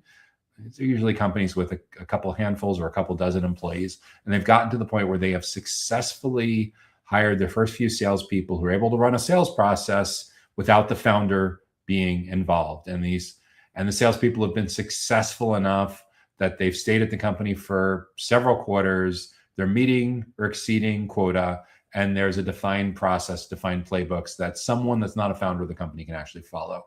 Usually when you hit that second type of milestone where you're starting to scale sales and marketing is working and lead gen and, invest, take on debt, take on capital, whatever it is of X million, X tens of millions, whatever it is relevant for your local currency equivalent, that you're going to continue to have a consistent outcome. That's having go-to market fit, where you know that the plane stays in the air and the wheels don't fall off on your growth engine as you continue to add capital. So there's product market fit, which is largely defined by having a lot of clarity on the products and the services and the ideal clients and the unit economics, and go-to-market fit usually is defining by scaling and retaining early sales and marketing hires, so you don't have a revolving door of people, your headcount, your team members constantly churning. Channel partner market fit is another cousin of those two. What channel partner market fit means is that you've set up a channel partner program, like an integration program, a reseller program, distribution program, whatever it is, In many cases, companies that are really going all in on that indirect model will have 2 or 3 different kinds of programs that are relevant to each particular kind of business model or segment. And what this means is similar to go-to-market fit, that you've attracted channel partners. They've been with you for a while, generally at least a few quarters, at least a year or two, and they're happy and they're making reseller commissions and they're getting the support that they need to deliver good value to their clients. You're not embarrassing them in front of your clients. They're not churning and running for the hills and leave you crap reviews all over the internet that causes everything to slow down and come to a crawl. So like there's product market fit, there's go-to-market fit, there's channel partner market fit if your company has a channel partner playbook. And these also factor very, very largely in how you decide to allocate budget to specific niches and specific buyer personas and specific kinds of programs. And usually it's incredibly important to have deep alignments, a really good, strong working relationship and collaboration across your finance executive, your finance leader, and your commercial leader, whether it's a chief revenue officer, chief commercial officer, VP of sales and marketing, VP of finance, however you title it, any particular company. The sitting around the table, both actually or metaphorically, and that level of collaboration, alignment, and trust is so incredibly important. Transparency, being aligned on goals, measuring the right outcomes helps you allocate to the niches and personas that move the needle the most. And this isn't generally a museum glass kind of decision. It's not like you're going to change the allocation each quarter or each month. You certainly should, unless you want to drive your staff nuts, but it's very likely that you achieve go-to-market fit and you have it for a while, and market forces changes and competitors come, some competitors go, new personas come, new persona. There's definitely, so go-to-market fit, product market fit, channel partner market fit are typically snapshot in time, that if you get too complacent, you can actually slip out of those and lose those. So this isn't a set it and forget it. We need to continually monitor if those two segments truly continue to be 80% of your company's net margins and the most profitable segments, and where your roadmap is going in the coming months. And that's why you need a lot of like dashboard visibility into being able to watch this and monitor and make adjustments over time. But as long as you have good clarity going into this and good vision of where you're going next, that's typically how companies allocate budget, both for headcount and demand programs and conferences and podcasting and webinars and ads and whatever else you're doing based on niches and buyer personas, is usually very much a function of rearview mirror and anticipated looking ahead on the road on where you're going to go next. Okay, so we have 2 more questions that we're going to cover today. If you're getting good value so far from this week's Data Center Go-to-Market Sales and Marketing Q&A show, be sure to hit the like button to help spread the word. Okay, what is up next?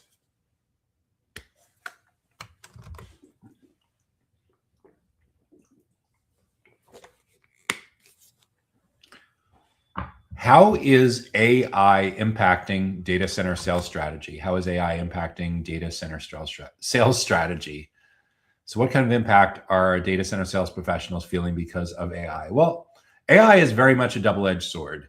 AI is responsible for record profits and record commission checks and record quota busting and record President's Club for data center sales professionals across a broad part of the data center ecosystem, across the operators, technology and facilities companies, construction, real estate, investment companies, even outsourced sales and marketing companies. So AI, in the incarnation that we know about, that really kicked off momentum in late 2022, early 2023, as ChatGPT, as OpenAI took that out of beta, is a big part of the force that led to the massive changes that we saw. And of course, we know today it's not just ChatGPT, it's Copilot, Microsoft's AI franchise, and Perplexity and Anthropic Claude, and Google's Alphabet's Gemini platform, and X's Grok. There's a lot of players in the space, and there's more likely to be some challengers and eventually some consolidation as well. So that's fueling massive amounts of growth. It's old news already that the power grid can't keep up with this, and finding the right land that has power grid access and all the innovations that are being done by energy companies to have data centers being built that don't need grid power, that are using behind the meter using self-generation, whatever you want to call it. Again, those are very, very much fueling massive amounts of growth. But AI is definitely having some challenging impacts as well on data center sales strategy, in that AI is making your prospects and clients a lot more independent and autonomous as well. If we go back to the early to mid 2010s and we think about the state of B2B technology adoption in digital infrastructure and critical facilities, at the time it was quite common to find that the most relevant stakeholders, the prioritized buyer personas for data centers, digital infrastructure, and critical facilities at the time were getting pretty comfortable using social media. They were reading posts and asking questions quite often on LinkedIn. They were super comfortable using their mobile devices. They were really comfortable asking lots of questions on search engines to drive a lot of research. They were pretty comfortable watching YouTube videos, attending webinars, listening to podcasts. And with all of that in mind, when it came to major initiatives that they were in charge of in their professional lives, they would typically get to a little past the halfway point in doing all of this self-directed research. And then they'd be ready to fill out a form to talk to sales, to schedule a consultation, to book a tour, needs assessment, live chat, whatever you want to call it. At the time, CEB, Corporate Executive Board, that's now part of Gartner, found that about 57% of a journey was over before vendor contact or sales contact. So if you did most things right, you could count on the fact that you'd still be in there for the final 43, 44% of the game. Not too bad, right? You could still spend a lot of time with prospects and clients and influence how they navigated your category. AI has really quite dramatically changed it. And it's not just AI, it's 10 years of digital transformation. It's a lot more Gen Z and millennials in decision-making roles as more baby boomers start to retire. And even the baby boomers that are still actively either full-time or part-time working in the industry are all at this point super digitally transformed. I know, because whether it's webinars or whether it's podcasts, like here's a good way to check this out. You're at a conference and you're attending a panel, and there's 3 or 4 people on the panel, and you can tell for sure that there's at least one of the panelists who is with 30, 40 years of experience in kind of the later stages of their career. They're what most people would consider a baby boomer. You take a picture of a slide that they presented at that panel, and you share it on LinkedIn. You say, amazing point by @mention first name, last name speaker. I totally agree with your approach to sustainability and why PUE and liquid cooling need to be radically rethought in terms of people's dependence on that as the gold standard for transparency. And the reason that you'll be able to tell that that particular stakeholder, even though they're 30 or 40 years into their career, is digitally transformed is immediately they get off stage, and on LinkedIn, they hit the like button and they comment back and say, it was so great to see you there. I look forward to catching up again real soon. And this happens within minutes. That's how digitally transformed even people in the later stages of their career are in the data center industry. They speak at podcasts, they speak at webinars. Obviously, they're in high demand to be interviewed on podcasts and webinars and panels.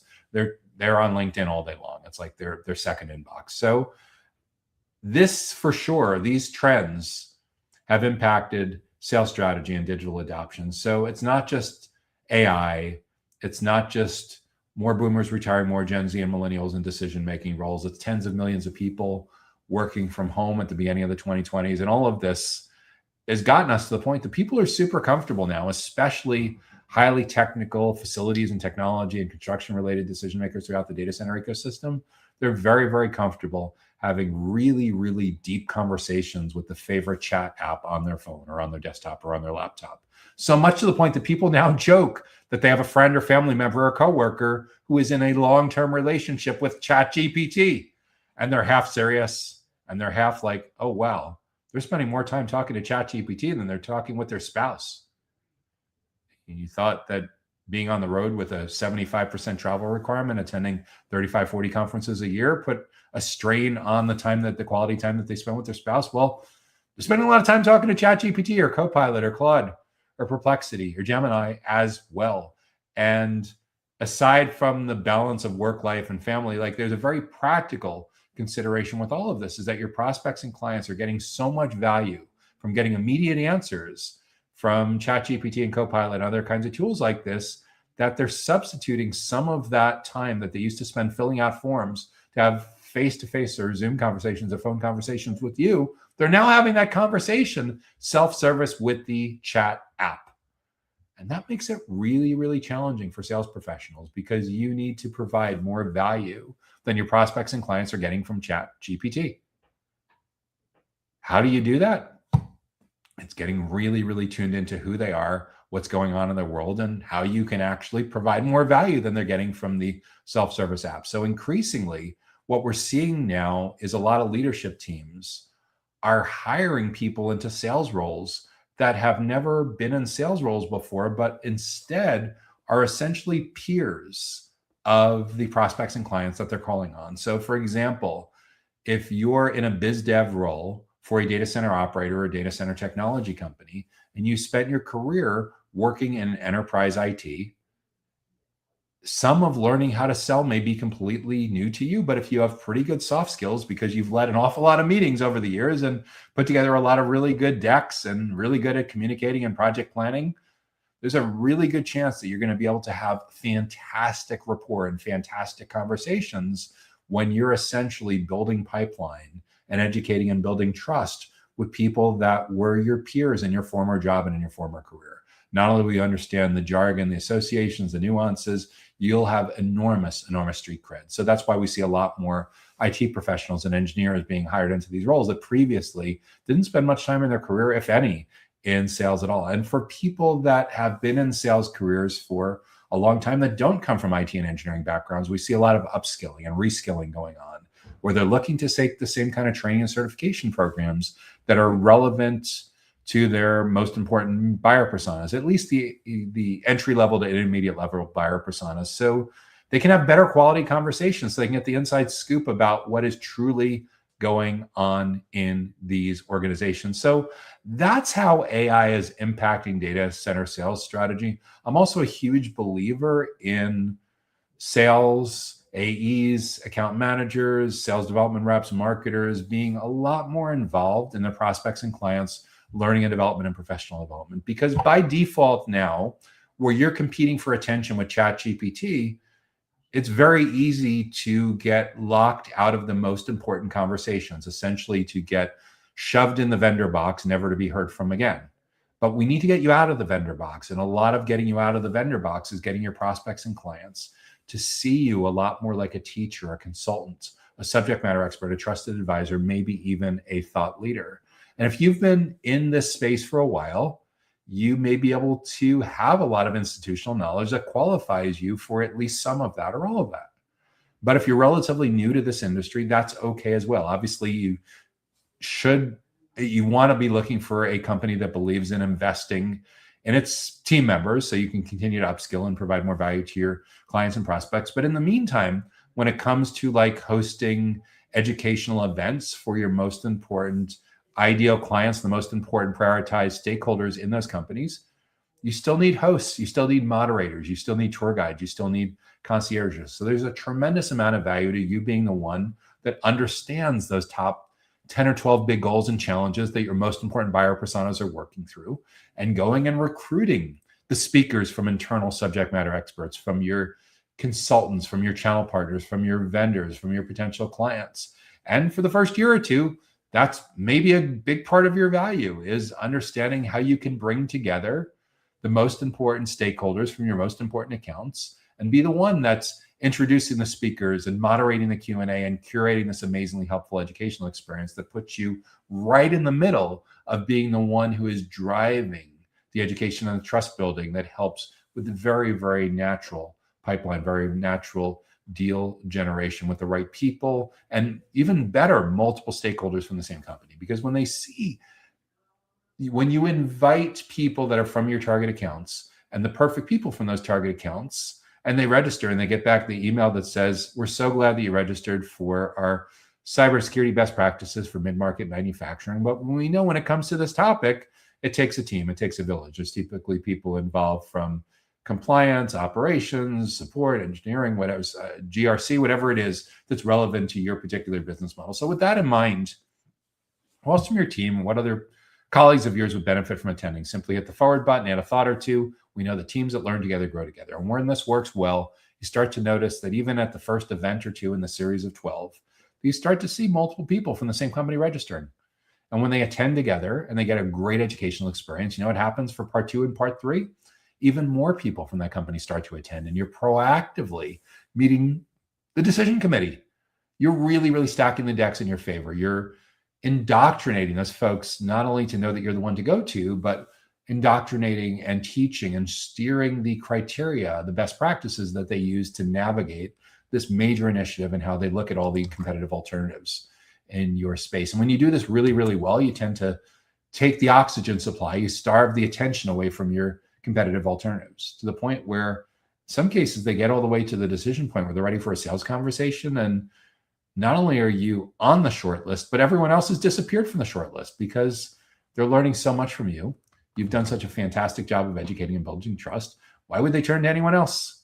So if you're looking to not only accelerate sales, if you're looking to not only spend the entire journey with the right people in the right accounts, in the right context, this is the playbook for how sales strategies, how sales people, how sales teams can survive and thrive in the AI era. So again, two major impacts for how AI is impacting data center sales strategy. One is people can't hire and scale fast enough to keep up with the crazy amounts of demand. And I'm not a big fan of the AI gold rush kind of things or the AI bubble talk that's going around, but for sure, when you look at the record earnings across the technology, the facilities part of the ecosystem, the operators, construction, real estate part of the ecosystem, the revenue growth, the profitability, like it's undeniable that there's massive acceleration in the last couple of years. But the downside with that is generative AI is making your prospects and clients less in favor of spending a lot of time with you until they're almost ready to buy. In order to win in that kind of environment, we need to figure out a way to be part of our prospects and clients' professional development and learning and development process. Does this mean that you should immediately ditch the job title of account executive or sales development or account manager and call yourself advisor or consultant or instructor or whatever? Maybe part of it, but it's not just as simple as doing a find and replace in your email signature and your LinkedIn profile and in your business card. This is a culture change for a lot of companies. A lot of companies throughout the data center ecosystem are running pretty much the same sales and marketing playbook that they did 10 years ago, which completely ignores 10 years of generational changes, 10 years of digital transformation, the tens of millions of people that got used to working from home in the beginning of the 2020s, and most of all, completely ignores the massive changes in how people research and make purchase decisions when they have access to chat apps on their phone, on their desktop, on their notebook that run circles around what they used to do with traditional search. Think about like 10 years ago, people doing mobile search into Google or something like that and having to click through and individually, one by one, read the 10 blue links and kind of synthesize all of that. Several minutes, several hours potentially later, they're getting access to that instantly. And that changes the nature of how people are researching and making their purchase decisions. And if you work on the marketing side of the stack, you're probably very familiar with all the stats that a traditional Google search results page just doesn't provide a lot of opportunities for people to click through anymore. They're getting instant answers without having to click. So the days of being able to invest aggressively in organic search engine optimization and being able to count on that driving a significant amount of traffic are definitely slowing down, anywhere from a little bit to quite a bit, quite majorly. So in this kind of environment, how we survive and thrive for your sales team, your marketers, your account managers, your product managers, your channel partner managers to educate and build trust, to be an integral part of how your most important prospects and clients keep their skills sharp, their professional development, their learning and development. That's the way to get in early and often. Educate and build trust. That's what I'd be thinking about for how AI is impacting data center sales strategy. If you've been enjoying this week's Data Center Go-to-Market Sales and Marketing Q&A show, make sure to hit the like button to help spread the word. And that brings us to our final question for this week's show, which is,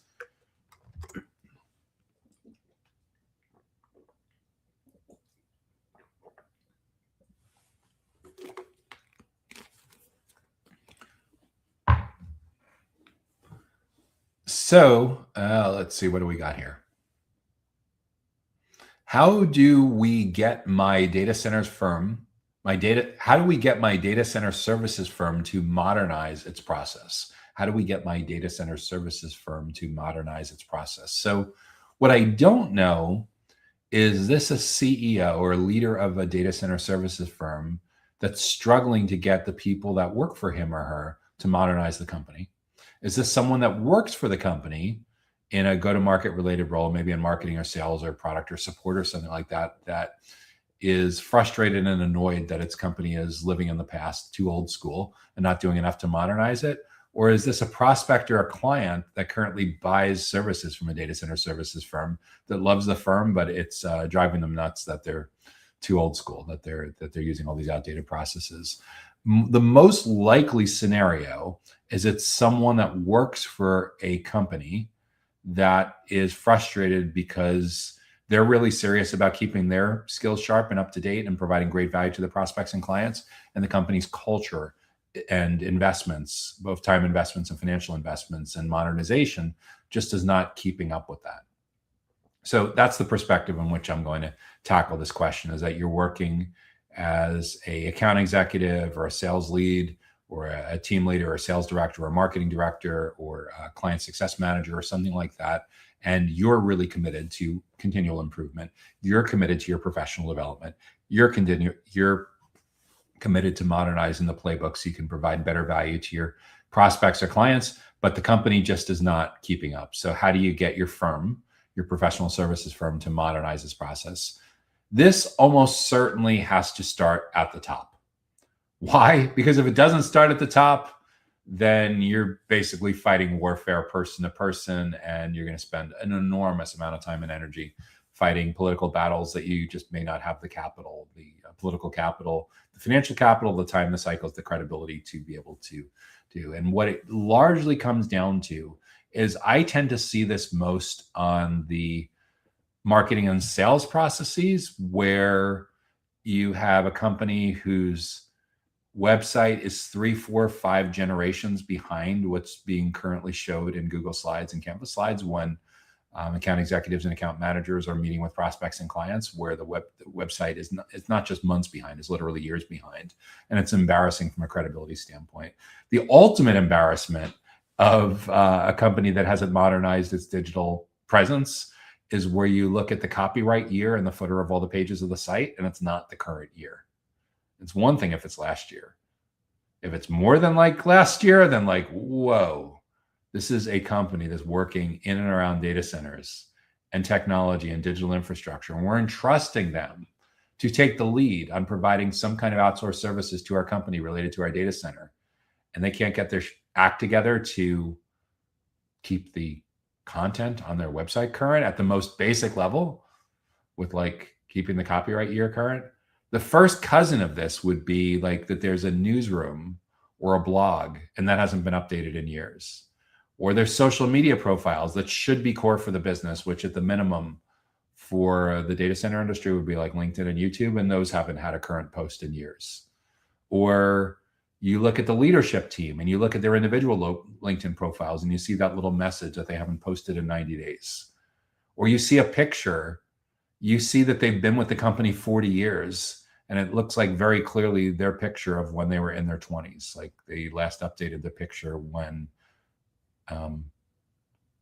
the internet wasn't even a thing yet. So like all of these are usually screaming signs that a company needs to modernize its process. The problem is when you keep kicking this down the field and you go cheap on transformation and you don't make the right investments in tech stack and the right investments in process and the right investments in talent to be able to do this the right way, inevitably there's internal problems that are created with internal friction, and there's external problems that are created with external friction. So before you know it, you're providing a crappy prospect experience and a crappy customer experience that hurts your brand a lot.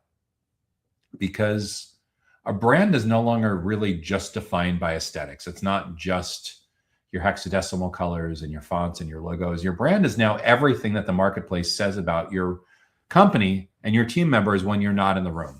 And in a self-driven buyer's journey where like 83% of the action is happening before you get to meet with a prospect or client, an awful lot of the journey is happening without you in the room. So if all the public is talking about, if all the marketplace is talking about is the crappy experience that they have with your company as a prospect, because you send them all these completely irrelevant emails that have nothing to do with where they are in their relationship with your company or nothing to do with who they are. And they get all kinds of irrelevant communications or bad communications, or 3 or 4 people from the same company are saying completely different things and not aligned with each other. It's not good for your brand. It's not good for the prospect experience. It's not good for the customer experiences if this is happening post-purchase. So people, process, and technology, it's old news, but like being able to pay competitive salaries, having a good company culture, incredibly important. Modernizing your tech stack, having all of your tools be able to talk with each other, integrate with each other, which can sometimes be challenging because there's a lot of mergers and acquisitions that happen in the data center industry. It used to primarily happen among the data center operators, but now it's happening all over the place. You know it's happening all over the place because you go to LinkedIn company pages and you're frequently seeing messages now at the top of the LinkedIn page that's like a black or reverse white text on it that says, company X has been acquired by company Y. Click here to visit the new LinkedIn company page. So like you see tons and tons of M&A, tons and tons of mergers and acquisition. And when that happens, there's usually a lot of pressure among IT, among marketing ops, sales ops, and everything to be able to streamline the platforms, integrate the platforms. So you don't have these kinds of issues that make people spin their wheels internally and bleed over into causing potential brand damage or financial damage or kind of impact with that. So when it comes to modernizing process, these are culture changes. They need to start at the top. How far at the top really is just a function of how big your company is. If go-to-market modernization, sales, marketing, product modernization are currently issues and your company has a few dozen or a couple hundred employees, these are strategically important enough that they're going to take some time all the way at the CEO level and the CTO level and the CFO kind of level. If you work for a global conglomerate that has tens of thousands or hundreds of thousands of employees, it's possible some of the modernization goes all the way to that level.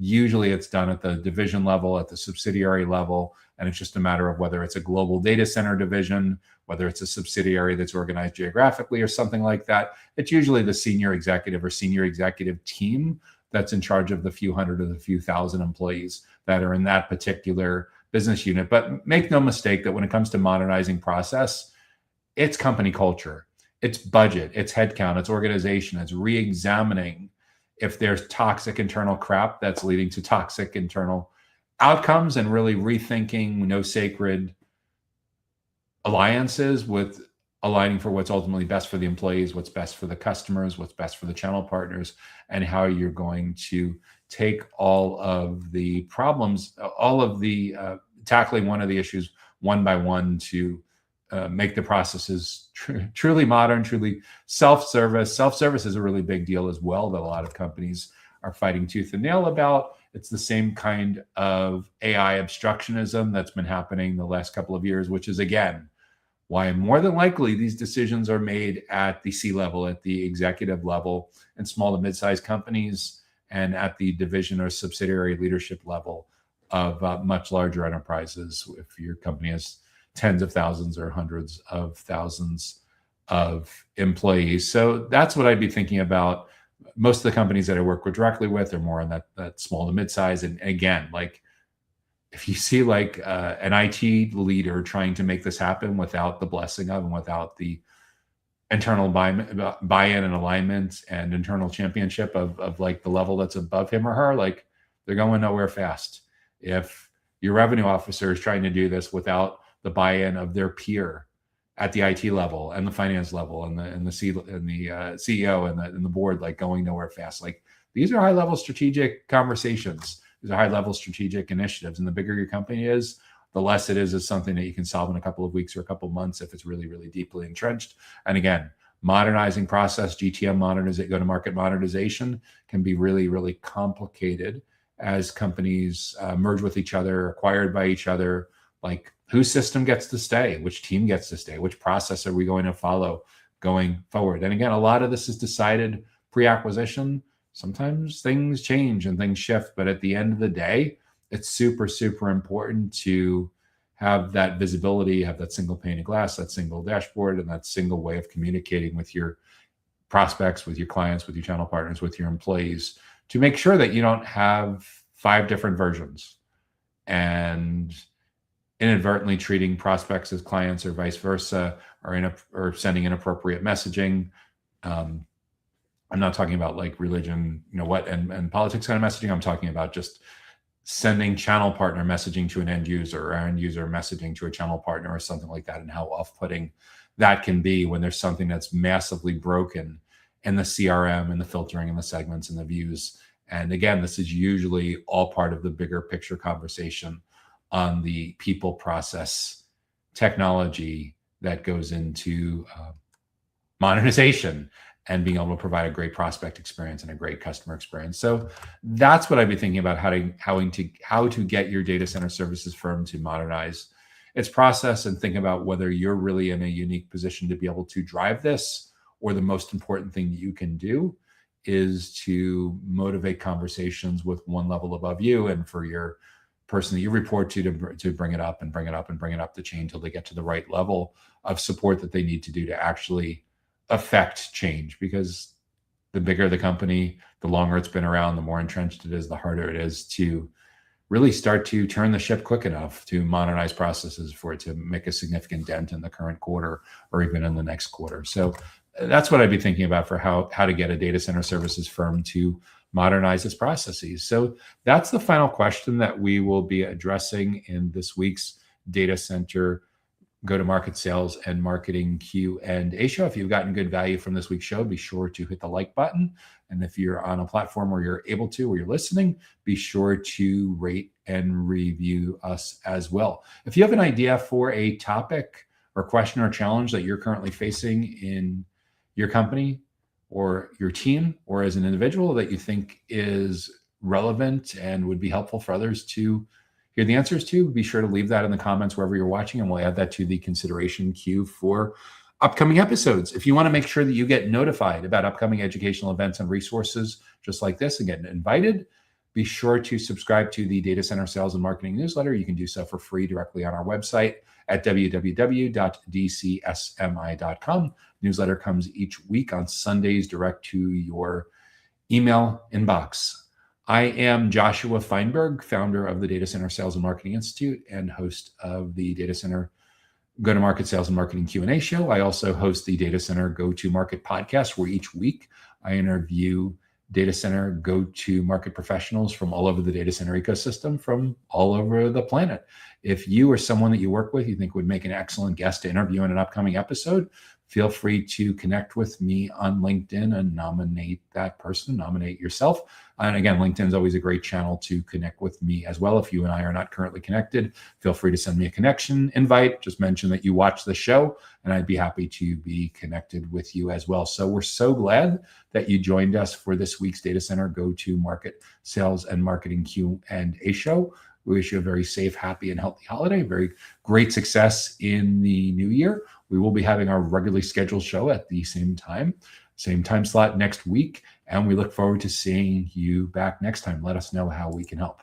Take care now and enjoy the rest of your day. Have a great rest of your week. Bye-bye now.